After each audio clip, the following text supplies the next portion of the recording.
നമസ്കാരം സുഹൃത്തുക്കളെ. മുൻപൊക്കെ നമ്മുടെ രാജ്യത്ത് ഒരു സമരം നടക്കുമ്പോൾ അതിന് പിന്തുണയുമായിട്ട് ഈ സെലിബ്രിറ്റീസ് എന്നൊക്കെ ചില സോ കോൾഡ് പ്രഭുത്വരൊക്കെ വിളിക്കുന്ന ഐറ്റങ്ങളുണ്ടല്ലോ, അത് സിനിമ, സീരിയൽ അതുപോലുള്ള ഷോ ബിസിനസ് നടത്തുന്ന ഇടത്തു നിന്നൊക്കെ ഓരോരുത്തർ പിന്തുണയായിട്ട് വരുമ്പോൾ അത് അവരുടെയൊക്കെ ഉള്ളിൽ നിന്ന് അവർ കക്ഷിഭേദമില്ലാതെ ഇവരുടെ ഈ സത്യസന്ധത കണ്ടിട്ട് കൊടുക്കുന്ന പിന്തുണയാണ് എന്നൊരു തെറ്റിദ്ധാരണ പല പ്രഭുത്വർക്കും ഉണ്ടായിരുന്നു. ആ സമയത്തൊക്കെയാണ് സംഖ്യകൾ ഇങ്ങനെ പറയുമായിരുന്നു, അത് പ്രോപ്പഗണ്ടയാണ്, ടൂൾ കിറ്റാണ്, പണം വാങ്ങിയിട്ടാണ് ചെയ്യുന്നതെന്നൊക്കെ. പക്ഷെ അന്നൊക്കെ ആളുകൾക്ക് രണ്ട് മനസ്സായിരുന്നു. ചിലതൊക്കെ അവർ പറയുന്നത് ശരിയാണ് എന്ന തരത്തിലും, ചിലത് അങ്ങനെയൊന്നും അല്ല, അവർ സ്വാഭാവികമായിട്ട് പിന്തുണ കൊടുക്കുന്നതാണെന്നൊക്കെ. പക്ഷേ ഇന്ന് ആ സീനൊക്കെ മാറി കേട്ടോ. ഇന്ന് ഒരു അല്പബുദ്ധിയെങ്കിലുള്ള എല്ലാവർക്കും അറിയാം ഇവന്മാർ കാശിന് വേണ്ടി ചെയ്യുന്നതാണ്, കാശ് കിട്ടിയാൽ എന്ത് തരവഴി ചെയ്യാനും മടിയില്ലാത്ത കൂട്ടരാണ് എന്ന് മനസ്സിലായി കഴിഞ്ഞു. അതിൽ നല്ല പാഠം പഠിച്ച ഒരാളുണ്ട്, ആ ആൾ ഇതുവരെ സീനിലേക്ക് വന്നിട്ടില്ല. അതാ ഞാൻ നിങ്ങളെ കാണിച്ചുകൊണ്ടിരിക്കുന്നതൊക്കെ നോക്കൂ. നടി മീനാക്ഷി, നടി എന്നൊക്കെ പറയാൻ പറ്റുമെന്ന് അറിയില്ല, ഒന്നോ രണ്ടോ സിനിമയിലൊക്കെ ഉണ്ട്. പിന്നെ ബെഡായ് ബംഗ്ലാവിലെ ആര്യ, അതേപോലെ തന്നെ കുഞ്ചാക്കോ ബോബൻ്റെയാണ് തോന്നിയത്, പിന്നെ ടൊവിനോ തോമസ്, പിന്നെ വേറെയും ആരൊക്കെയോ ഇതാ വരുന്നു. ഒരേ മാറ്ററാണ്, ഒരു വ്യത്യാസവുമില്ല.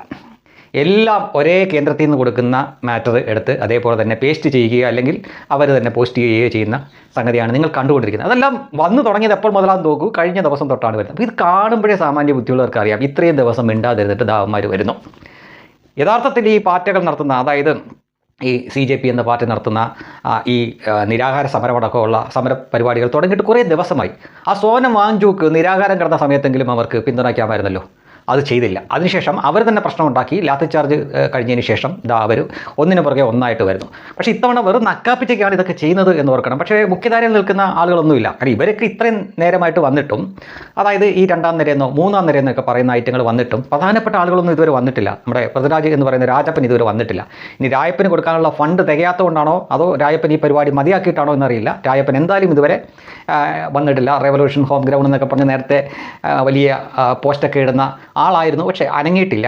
ഏറ്റവും അവസാനം ഇറങ്ങിയ 2-3 സിനിമകൾ 8 നിലയിൽ പൊട്ടിയത് കൊണ്ടുള്ള അതിൽ നിന്ന് പാഠം പഠിച്ചതുകൊണ്ടാണോ എന്നറിയില്ല. പക്ഷേ ഇതാ ഈ കുഞ്ചാക്കോ ബോബനും ടൊവിനയൊക്കെ വന്നിട്ടുണ്ട്.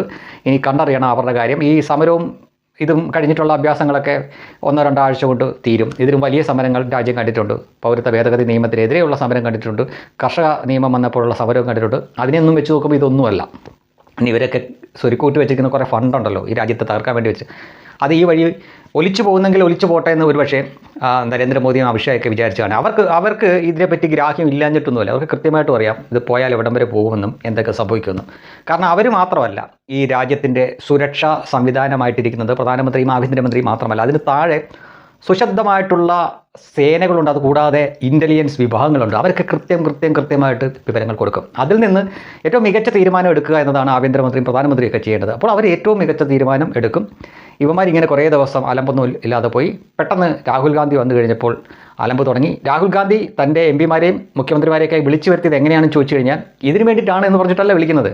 മല്ലികാർജ്ജുൻ ഖാർഗെയുടെ ബർത്ത്ഡേ ആഘോഷിക്കാൻ എന്ന് പറഞ്ഞിട്ടാണ് വിളിക്കുന്നത്. മല്ലികാർജ്ജുൻ ഖാർഗെ അവരുടെ പ്രായം ചെന്ന പ്രസിഡൻ്റാണ്, പാർട്ടിയുടെ പ്രസിഡൻ്റാണ്. അപ്പോൾ അയാളുടെ ബർത്ത്ഡേ ആഘോഷിക്കാൻ എന്ന രീതിയിലാണ് എല്ലാ എംപിമാർക്കും വാട്സപ്പിലൂടെ മെസ്സേജ് അയച്ചിട്ട് അവരെ വിളിച്ചു വരുത്തുന്നത്. അതിനാണ് എന്നത് കരുതിയാണ് ഇവിടെ നിന്ന് പൂക്കി സതീശൻ പോലും അങ്ങോട്ടേക്ക് പോയത്. അവിടെ ചെന്നപ്പോഴാണ് പെട്ടെന്ന് പ്ലാൻ മാറ്റി അവർ സമരത്തിനിറങ്ങുന്നു.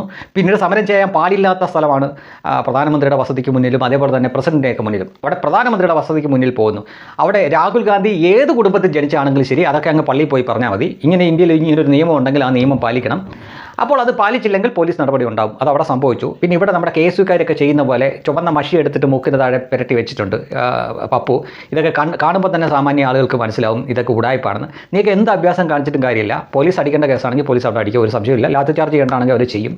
ഇനി ഇതുകൊണ്ടൊന്നും ആ സർക്കാരിനെ ഒന്ന് ആടി ഉലയ്ക്കാനോ ഒന്ന് അനക്കാൻ പോലും നിങ്ങൾക്ക് പറ്റില്ല. കാരണം മറു സൈഡിൽ കൂടെ എതിർ പാളയത്തിലുള്ള ആളുകളെ വരെ അവർ കൂട്ടത്തിലാക്കി വെച്ചിരിക്കുകയാണ്. ഇപ്പം അവിടുത്തെ ഈ ശരത് പവാർ അടക്കമുള്ള എത്രയോ MPമാർ, രാജ്യസഭ ലോകസഭ MPമാരൊക്കെ ഇപ്പോൾ NDA പക്ഷത്തേക്ക് മാറിയിരിക്കുകയാണ്. അപ്പോൾ പാർലമെൻറ്റിൽ ഒരു വോട്ടെടുപ്പ് നടന്നാൽ പോലും നിങ്ങൾ ജയിക്കില്ല. പിന്നെ ഈ പുറത്ത് കാണിക്കുന്ന അഭ്യാസം കൊണ്ട് കേസും കൂട്ടമായി നിങ്ങൾ ഉണ്ടാക്കി വെച്ചിരിക്കുന്ന കാശ് കളയാമെന്നല്ലാതെ മറ്റൊരു രീതിയിൽ നിങ്ങൾ ഒരു തരത്തിലും ജയിക്കാൻ പോകുന്നില്ല. പിന്നെ വേലയും കൂലിയും പടവും സിനിമയും ഉദ്ഘാടനം പോലും ഇല്ലാതിരിക്കുന്ന ഇങ്ങനെ മൂന്നാംകിട കുറേ ഐറ്റങ്ങൾക്ക് ഇത് ഒരു വരുമാന മാർഗം ആവുമെങ്കിൽ ആയിക്കോട്ടെ, നക്കി തിന്നോട്ടെ, നമുക്കെന്ത്.